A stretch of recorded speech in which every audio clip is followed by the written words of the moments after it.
Доброго времени суток. Представляю вашему вниманию электрический лодочный мотор Севелюр.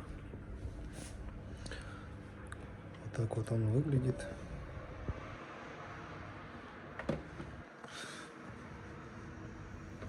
Сломана одна лопасть.